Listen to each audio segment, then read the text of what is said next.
मेरे प्यारे दर्शकों, मेरे दिल के आप सब बहुत करीब हो। आज के इस वीडियो में मैं आपको 17 और 18 तारीख के राशि फल के बारे में बताने जा रहा हूं कि आपके लिए ये समय आखिर कैसा रहेगा। 17 और 18 तारीख का समय, आइए बोर्ड पर मैं लिख दूं। सबसे पहले 17 और 18 अक्टूबर 2025। इसमें मैं आपको पंचांग भी बताऊंगा कि इन 2 दिनों की पंचांग जो है सो क्या कहती है। एक गोचर कुंडली का निर्माण करना पड़ेगा ताकि प्रत्येक राशि वालों को ये पता चल सके कि चंद्रमा उनके लिए इन 2 दिनों में किस भाव में विराजमान है और उसके परिणाम क्या होंगे। आइए सबसे पहले पंचांग जान लें 17 और 18 तारीख के लिए। 17 तारीख को देवी और सज्जनों एकादशी है, मघा नक्षत्र है, शुक्रवार का दिन है, चंद्रमा सिंह राशि में रहेंगे। शुभ समय अभिजीत मुहूर्त 11:43 AM से 12:29 PM तक का। राहु काल जो है 10:40 AM से 12:06 PM तक का और दिशा शूल पश्चिम दिशा की तरफ है। 18 तारीख को द्वादशी तिथि शनिवार का दिन, चंद्रमा सिंह राशि में रहेंगे। शुभ समय जो है अभिजीत मुहूर्त 11:43 AM से 12:29 PM तक का है। राहु काल 9:14 AM से 10:40 PM तक का और दिशा शूल पूर्व दिशा की तरफ है, यानी कि पूर्व दिशा की यात्रा आपको नहीं करनी है। देवी और सज्जनों, इसमें हमने 3-4 प्रमुख चीजें बताई आपको। एक जो आपको मैंने बताया शुभ समय अभिजीत मुहूर्त, उसका विशेष ख्याल रखें क्योंकि वो शुभ समय है इन दोनों दिनों में, जिसमें आप कोई भी अच्छा शुभ काम करेंगे तो ईश्वरी कृपा से आपके लिए वो अच्छा होगा। दूसरा हमने अशुभ समय राहु काल बताया। इस समय में घर से बाहर किसी विशेष उद्देश्य से ना निकले, कोई नया काम ना करें तो ज्यादा अच्छा है।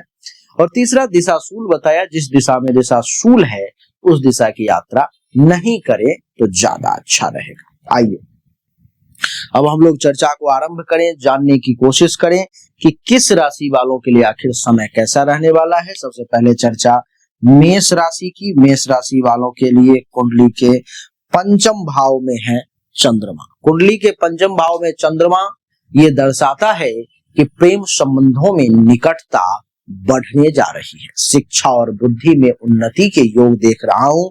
संतान से भी सुख प्राप्ति के योग है। मन में रचनात्मक विचार भी निश्चित तौर पर में आएंगे। इस समय में आपके मन में क्रिएटिव आइडिया जाएंगे।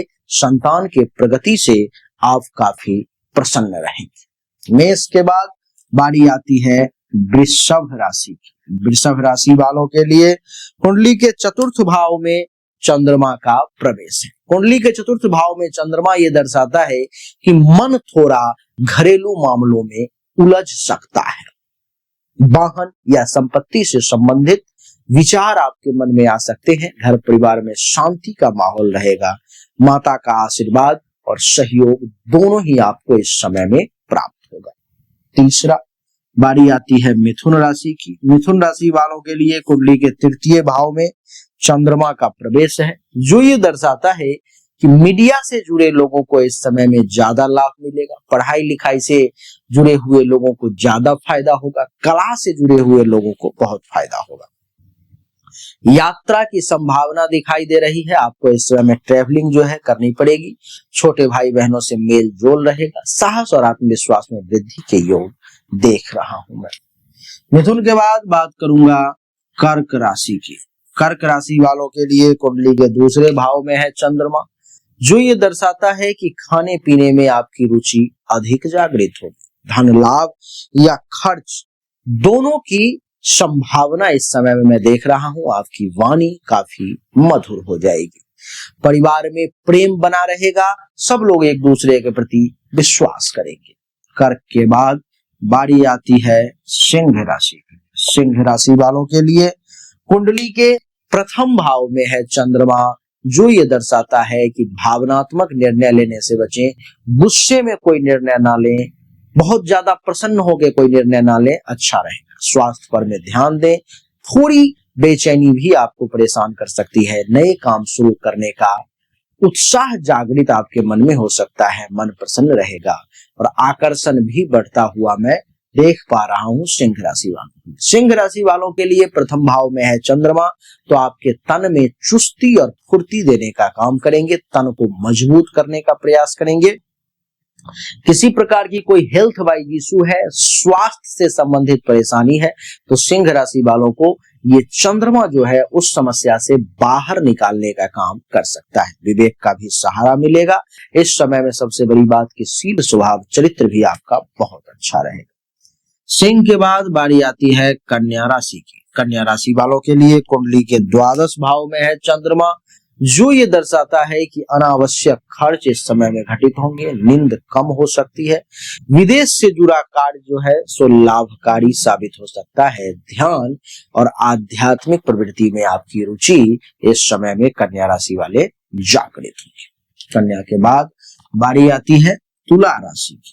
तुला राशि वालों के लिए कुंडली के एकादश भाव में है चंद्रमा, जो ये दर्शाता है कि सामाजिक दायरा बढ़ेगा, मनोकामना पूर्ण होती हुई दिखाई दे रही है, लाभ की स्थिति है, मित्रों से सहयोग मिलेंगे और कुछ इच्छा की पूर्ति भी निश्चित तौर पर में होगी।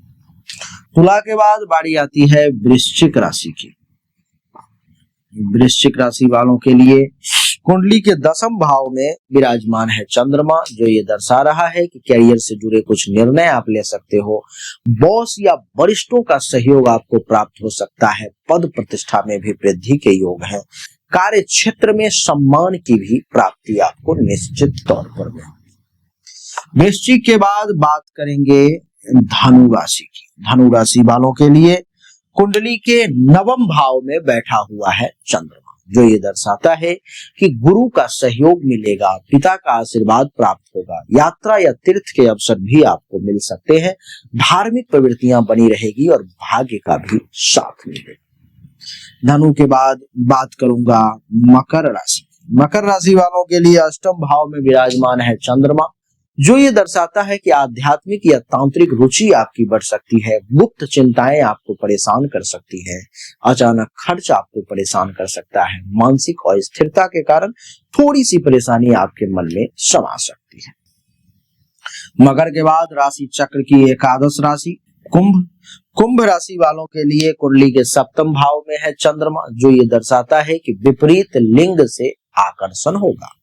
वैवाहिक वार्तालाप या मूल चीजें जो आपके और आपके जीवन साथी के बीच में है उस पर में चर्चा होगी। कुछ नए लोगों से मुलाकात भी होगी। भागीदारों से लाभ मिलेंगे। दाम्पत्य जीवन में सामंजस्य बना रहे। कुंभ के बाद राशि चक्र की अंतिम राशि जिसका नाम है मीन। मीन राशि वालों के लिए कुंडली के छठे भाव में विराजमान है चंद्रमा, जो ये दर्शाता है कि कार्य क्षेत्र में थोड़ा दबाव बना हुआ दिखाई दे रहा है, लेकिन शत्रु सक्रिय हो सकते हैं। लेकिन सबसे बड़ी बात कि आप पराजित नहीं होंगे। मानसिक तनाव या चिंता आपको परेशान कर सकता है। स्वास्थ्य में उतार चढ़ाव देखने को मिल सकते हैं, तो अपने स्वास्थ्य का, हेल्थ का विशेष ध्यान रखें। 17 और 18 अक्टूबर 2025 की यही थी कहानी, जो पंचांग के साथ हमने आपको बताने का प्रयास किया। हमने अभी तक आपको जो भी जानकारी दी ये 100% सत्य नहीं है। फिर से सुने, 100% सत्य नहीं है। आपने बिल्कुल सही सुना है।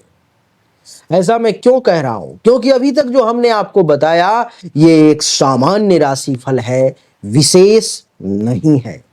विशेष जानकारी, 100% एक्यूरेट जानकारी तो आपको तभी मिल सकती है जब पर्सनली आपके जन्म कुंडली की जांच की जाए, पर्सनली आपके हाथ की रेखा को देखा जाए, तभी तो सिर्फ आपके बारे में सही जानकारी आपको प्राप्त होगी। और जब वो जानकारी प्राप्त होगी तो वो 100% एक्यूरेट होगी। आपको जानना चाहिए, अगर आपको परिश्रम ज्यादा करना पड़ रहा है लेकिन परिणाम नहीं मिल पा रहे हैं, आपको भाग्य का साथ नहीं मिल पा रहा है, जिस पोजीशन पर आपको होना चाहिए उस पोजीशन पर आपसे पहले कोई और पहुंच जा रहा है, इसका अर्थ है कि भाग्य का साथ नहीं मिल रहा है। भाग्य के देवता की स्थिति कुंडली में गलत है, उसको ठीक करने की जरूरत है।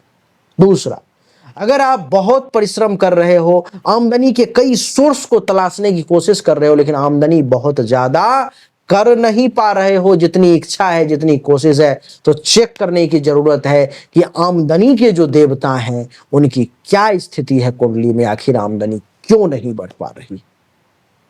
अगर आप पैसा तो कमा रहे हो लेकिन बचत नहीं कर पा रहे हो, लाख प्रयास करते हो लेकिन फिर भी कितना भी पैसा कमा लूं, कितनी भी कोशिश कर लूं, बचत नहीं हो पा रहा है, तो आपको चेक करने की जरूरत है कि जन्म कुंडली में जो धन धान्य संपत्ति के बचत की देवता हैं, जो बैंक बैलेंस के देवता हैं, उनकी क्या स्थिति है, क्यों ऐसा हो पा रहा है।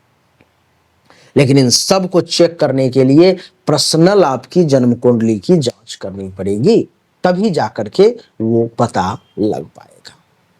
देवी और सज्जनों, चाहे कोई बीमारी है जो आपको बहुत परेशान कर रहा है, बहुत परेशान कर रहा है, आप ठीक नहीं हो पा रहे हो, चाहे आपका विवाह नहीं हो रहा, वैवाहिक जीवन में अथवा परेशानी आ रही है, मामला तलाक तक पहुंच गया है या विवाह हो ही नहीं पा रहा है, जिस काम को करने की कोशिश कर रहे हो हर काम में रुकावट आ रहा है, जमीन मकान गाड़ी चाह रहे हो लेकिन हो नहीं पा रहा है, तो इन सभी शंकाओं का समाधान जन्म कुंडली देखने के बाद ही मैं आपको दे सकता हूं। उसके लिए सामने दिए गए नंबर पर में अपनी जन्म तारीख, जन्म समय, जन्म स्थान दोनों हाथ के हथेली का फोटो अवश्य भेजें। जो शुल्क है जमा करें, इंतजार करें, आपको जानकारी अवश्य मिलेगी। अच्छा लगा तो वीडियो को लाइक करें, शेयर करें, चैनल को सब्सक्राइब करके इसके बेल आइकन के बटन को दबा दें। राधे राधे, राम राम,